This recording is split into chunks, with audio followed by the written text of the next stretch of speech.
तारीख 23 अक्टूबर दिन बुधवार को तुर्की पर एक आतंकवादी हमला हुआ, जिसमें हमने एक महिला आतंकवादी को भी देखा था जिसके हाथ में बंदूक थी, जिसे तुर्की ने मार गिराया। और फिर एक नाम सामने आया, कुर्द आतंकी। अब ये कौन है, जानते हैं अपने इस वीडियो। देखिए, दुनिया में जैसे इंसान को बहुत सी चीजें अजीज होती हैं, उनसे वो मोहब्बत करता है, ऐसे ही हर इंसान को अपना मुल्क, अपना वतन अजीज होता है। हर इंसान अपने वतन की मिट्टी से बेपनाह मोहब्बत करता है। और अब जिस कौम का कोई अपना वतन ही ना हो, वो क्या करे।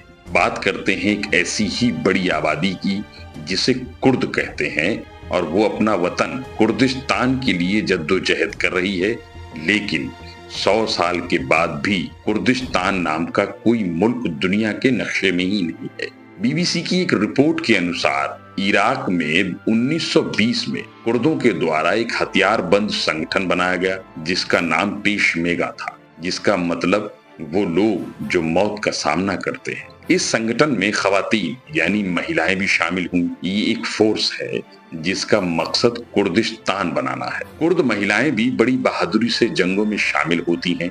यही आपने अंकारा के शहर कजान में हुए आतंकी हमले में देखा कि एक महिला भी हमलावर में शामिल थी। इन्होंने डिफेंस और एरोस्पेस कंपनी को निशाना बनाया, जो तुर्की के लिए विमान बनाती है। जिन आतंकियों ने 4 लोगों को मार दिया और 14 लोगों को घायल कर दिया। इसे तुर्की ने एक आतंकी हमला बताया और कुर्दिस्तान वर्कर पार्टी का हाथ बताया, यानी हमला करने वाले दोनों कुर्द थे। अब जानते हैं कि कुर्द मुसलमान तुर्की से खार खाए क्यों बैठे हैं। वो आखिर चाहते क्या हैं, जबकि तुर्की ही उस्मानिया साम्राज्य का मरकज रहा है और सालों तक दुनिया के मुसलमानों की नुमाइंदगी करता रहा है। और आज भी तुर्की के राष्ट्रपति एर्दोगान को मुस्लिम खलीफा बनने की तमन्ना है। तो ये मसला क्या है, आओ इसे जानते हैं। अब चलते हैं 100 साल पीछे।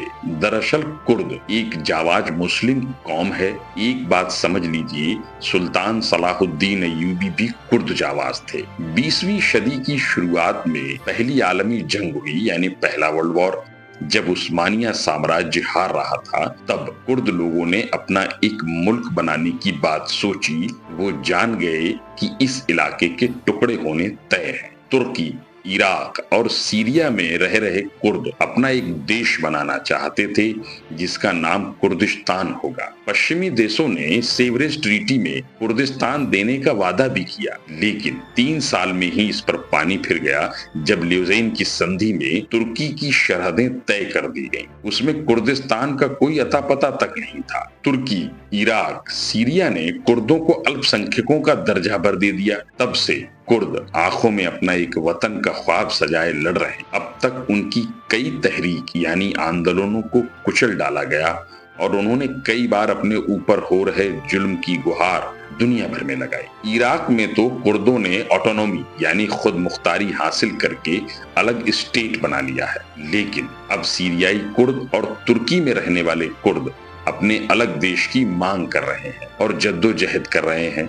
दरअसल तुर्की में 20% कुर्द रहते हैं। Kurd Syria, Iraq, Iran, Armenia, तुर्की जैसे देशों में बंट चुके हैं और सभी अलग अलग संगठन बनाकर कुर्दिस्तान के लिए लड़ रहे हैं। इनके आपस में भी मतभेद हैं, यानी इख्तलाफात हैं। अब 100 साल का वक्त गुजर गया है, इनकी निजी सियासी अरमान भी उभरने लगे। इससे इनकी एकजुटता टूटती नजर आती है। कुर्दिश इतने जाबाज हैं कि 2013 में ISIS जिन उत्तरी सीरिया में आगे बढ़ रहा था, उसकी नजर कुर्दिश बहुल इलाकों पर भी थी। लेकिन 2014 तक, यानी 1 साल में ही इन कुर्दों ने अपने इस इलाके से उन्हें निकाल बाहर किया। निकाल बाहर ही नहीं किया, बल्कि उनका नामो निशान मिटा दिया। कुर्द सीरिया के लिए अपनी जान इसलिए लगा देते हैं कि 1978 में एक कुर्द अब्दुल ओकलान ने PKK नाम की एक कुर्द पार्टी बनाई और कुर्दिस्तान तहरीक चलाई, और उसने अपना एक मैनिफेस्टो पास किया जिसमें एक अलग देश की मांग थी। इस मांग को लेकर कई आंदोलन किए गए, कई घर्षण हुए और कई हमले भी तुर्की पर किए गए, जिसमें 40,000 लोगों की जान गई। अब तुर्की की जवाबी कार्रवाई में अब्दुल्ला ओकलान सीरिया भाग गए। उन्हें बशर अल असद के वालिद हाफिजुल असद ने पनाह दी।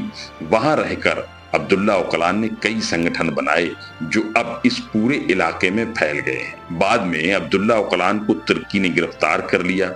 वो आज भी तुर्की की जेल में बंद है। इराक के कुर्दों की हालत सबसे अच्छी है, क्योंकि उन्होंने जिस इलाके पर खुद मुख्तारी कर ली है या अपना स्टेट बना लिया है, उन इलाकों में गैस और नेचुरल रिसोर्स भारी मात्रा में है। यहाँ के कुर्द बहुत पैसे वाले हैं। वहीं ईरान में 10% कुर्द हैं जो पढ़े लिखे हैं। यहाँ शिया और सुन्नी दोनों तरह के कुर्द हैं, क्योंकि कुर्द एक कौम है, इसलिए दोनों तबके में कुर्द होते हैं। कुर्द शिया भी होते हैं और सुन्नी भी होते हैं। आप इस मुद्दे को समझ गए होंगे। अब बात करते हैं कि इस हमले के समय पर, कि हमला इसी समय क्यों हुआ और इसकी होने की क्या वजह हो सकती है। एर्दोगान नाटो को छोड़कर ब्रिक्स में शामिल होने का मन बना रहे थे और इस सम्मेलन में शिरकत करने रूस आए हुए हैं। इस्तांबुल में हथियारों की एक प्रदर्शनी लगी हुई है, जहां कई देश हथियार खरीदने पहुंचे हुए हैं। अब कोई एक ऐसा देश है जो नहीं चाहता है कि तुर्की नाटो को छोड़े और ब्रिक्स में शामिल हो। ब्रिक्स में न शामिल होने का दबाव सऊदी अरब पे भी बना रहा है। ये कौन सा देश है, आप कमेंट करके बताएं। बहरहाल ये कुर्द कौम अपनी आजादी, खुद मुख्तारी के लिए किस तरह की जद्दोजहद जारी रखेगी, हम सब भी देखेंगे। लेकिन आतंकवाद, हाथों में हथियार, शिद्दत पसंदी, कट्टरवाद किसी भी समस्या का हल नहीं है। ये खुद में एक भयानक समस्याएं हैं जिससे सिर्फ और सिर्फ इंसानी लहू ही बहता है। इसकी कई मिसालें दुनिया में मौजूद हैं। आप इस पर कमेंट जरूर करें और ऐसी ही कहानियां सुनने के लिए, ऐसे ही वाकयात, ऐसी ही घटनाओं के बारे में जानकारी हासिल करने के लिए मेरे चैनल को सब्सक्राइब जरूर कर लें। Thank you for watching.